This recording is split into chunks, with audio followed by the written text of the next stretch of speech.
welcome to Renaissance Woman. Today I want to talk a little bit about personal style. I have been interested in matters of style for many years, and I had an early start with that, at least having the seed planted in my mind.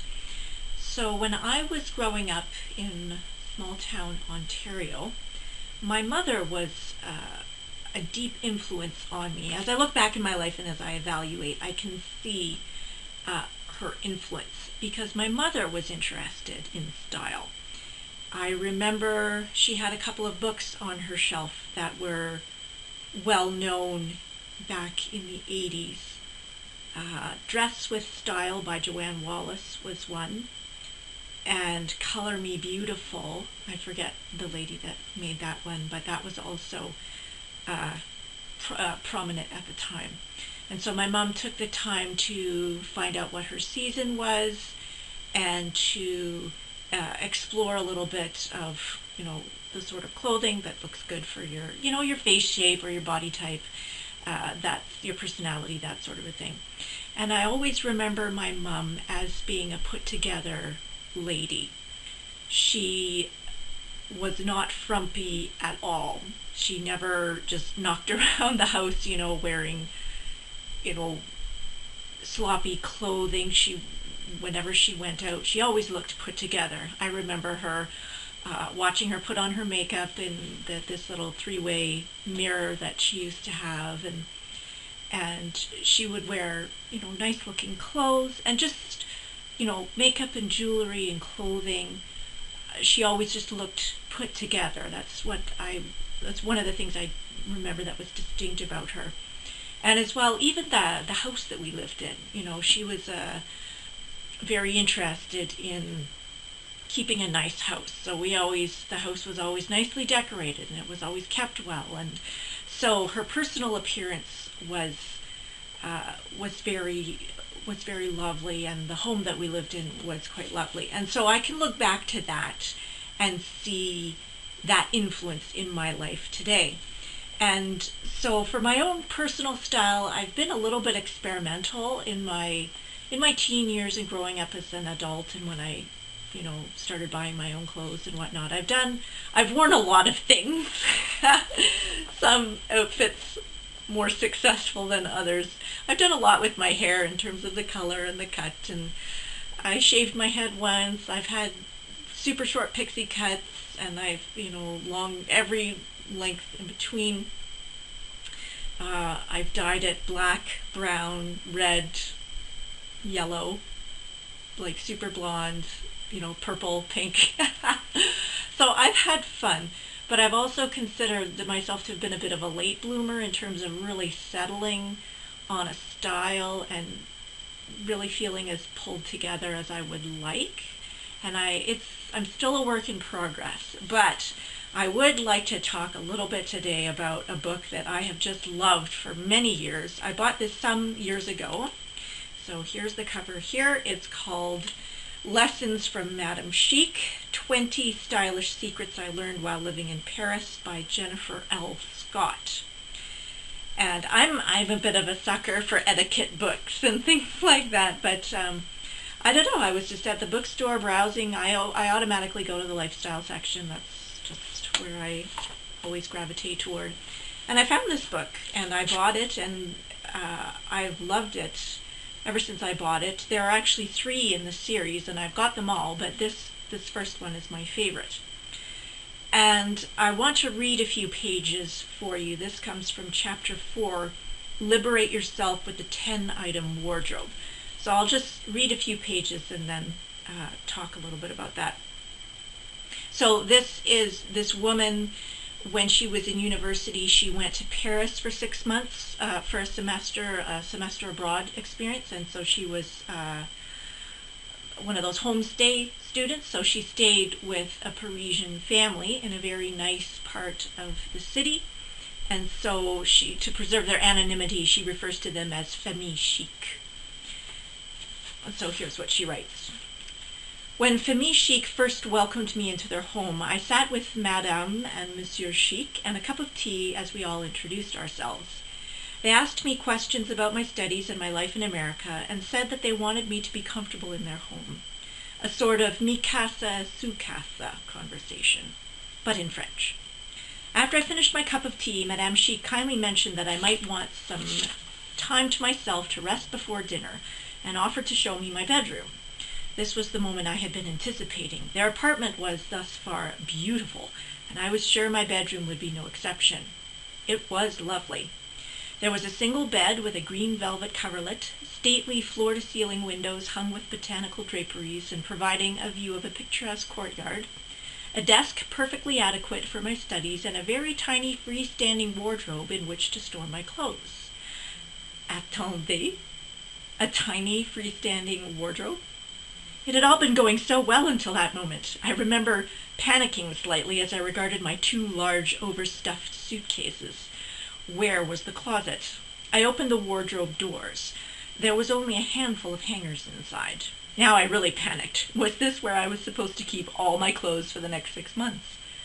I was in denial at the time, but the answer to that question was undeniably oui. I quickly learned that such a tiny space was perfectly adequate for the storage needs of Famille Chic. They each had a wardrobe of about 10 items. Monsieur Chic, Madame Chic, and their son had really nice clothes. They just happened to wear the same things in rotation, over and over again. For example, Madame Chic's wardrobe for winter consisted of 3 or 4 wool skirts, 4 cashmere sweaters, and 3 silk blouses. Madame Chic rarely wore trousers. She had a uniform of sorts, and wore it well. Monsieur Chic's wardrobe consisted of 2 gray suits, 1 navy suit, 2 or 3 sweaters, about 4 collared shirts, and a couple of ties. The same went for their son, although he rarely wore suits, mainly collared shirts and sweaters. Their son was the only one in the family to occasionally wear jeans. And Famille Chic weren't the only Parisians who needed nothing more than a capsule wardrobe. I remember discussing with dismay the subject with my fellow students from America. Not one of us had a large closet space in our rooms, which led me to wonder, do the French rely on a 10-item wardrobe for lack of closet space? Or is the lack of closet space a result of their needing only a 10-item wardrobe? Either way, it didn't matter. I had to find a way to house my ridiculously large American wardrobe for the next 6 months. While in Paris, I observed the beauty of the 10-item wardrobe. I noticed that the French people whom I saw on a regular basis, mainly my professors, shopkeepers, and friends, such as Famille Bohemienne and of course Famille Chic, wore the same clothes in heavy rotation, unapologetically and with great panache. In America, one would be embarrassed to wear the same thing twice in 1 week, let alone 3 times, but in France it is no big deal. In fact, everyone does it. I started to notice it in French films as well. While the female characters in American films make a ridiculous number of Sex and the City-esque wardrobe changes, in French films, more often than not, you will see the female lead wear the same outfit at least twice during the course of the film. You would never encounter this in American films unless the filmmaker wants to make the point that the character is poor or depressed. I recently saw the French film Je ne dis pas non, where Sylvie Testud's character wears the same thing for practically the entire movie, or the same 3 things, even though the film takes place over several months.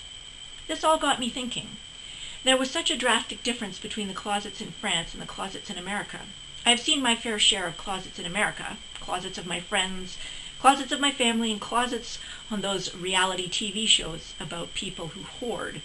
And I have noticed one very blaring trait. American closets are stuffed to the brim. Do we absolutely love everything in our closets? What is the quality of the clothes that we are buying? And most important, why were we standing in front of our jam-packed closets every morning complaining that we have nothing to wear? Back in America, I decided to try out my very own 10-item wardrobe. What started out as an experiment, and a reluctant one at that, became a major turning point for me. Many people can be intimidated by the idea of the 10-item wardrobe, and frankly, I don't blame them. It can be a drastic thing going from a large wardrobe to only around 10 core items, but believe me, this exercise is powerful, even if you only do it for a week. You can learn a lot about yourself and your style, what your wardrobe needs, why you resist wearing your nicest things, I still have a fighting urge to save my best clothes for later, and how you want to present yourself as a person. So the chapter goes on to explain a little bit more by what she means by that. 10 items is not necessarily strict.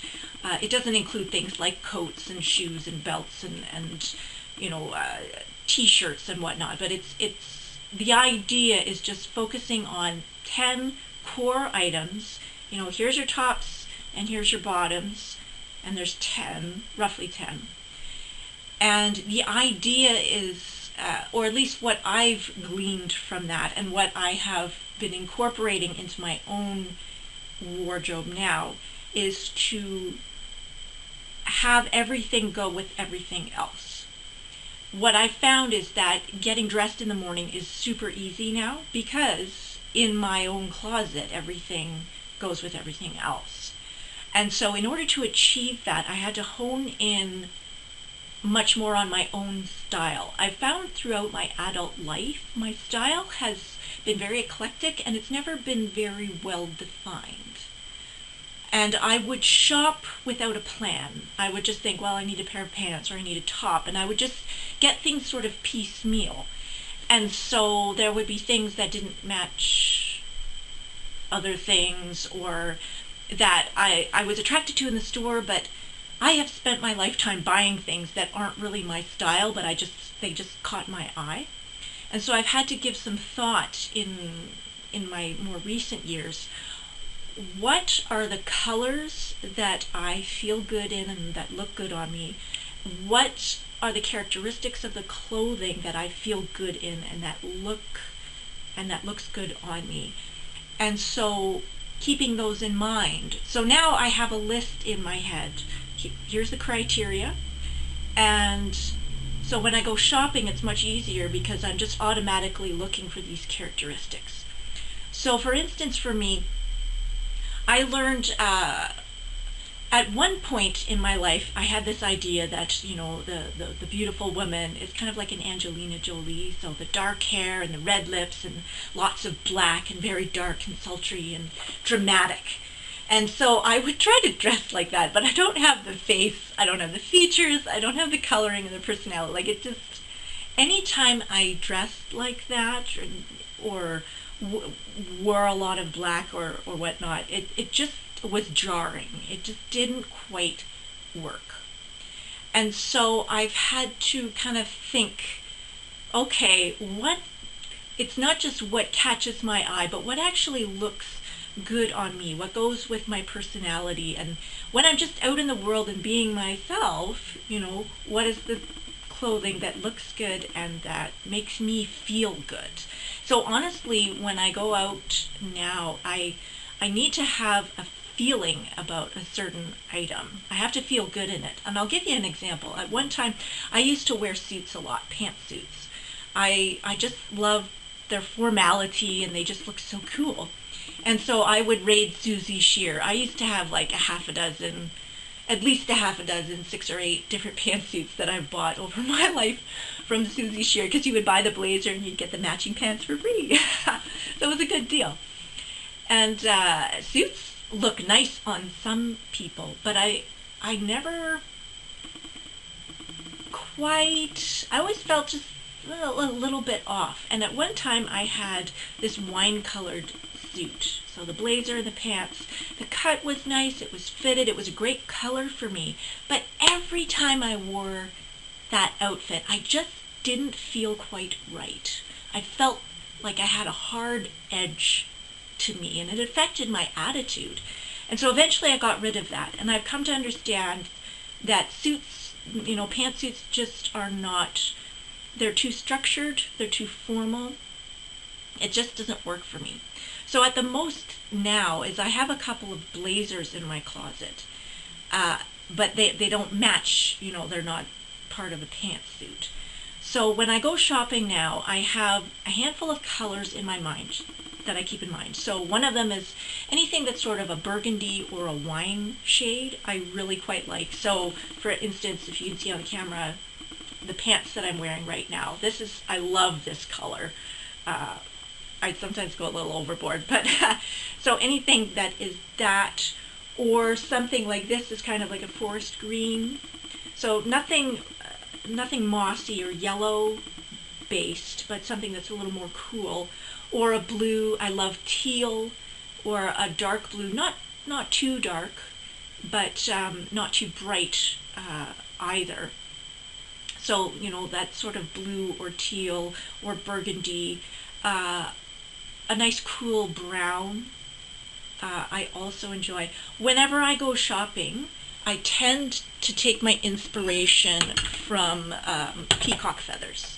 So the colors in that, it doesn't have the burgundy, but I keep that in mind. This, you know, so there's nothing pastel in here, but there's no black.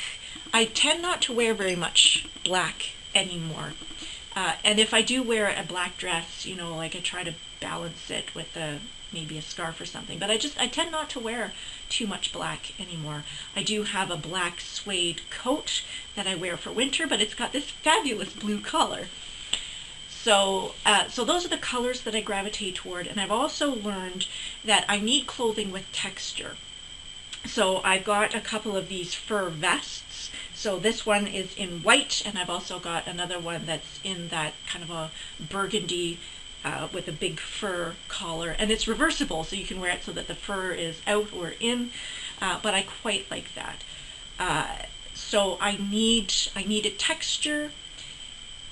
I need to have an open neckline. Anything that's draped or a V-neck or a scoop neck, I can't wear any like turtlenecks or mock necks or crew necks. Absolutely not. Can't stand it.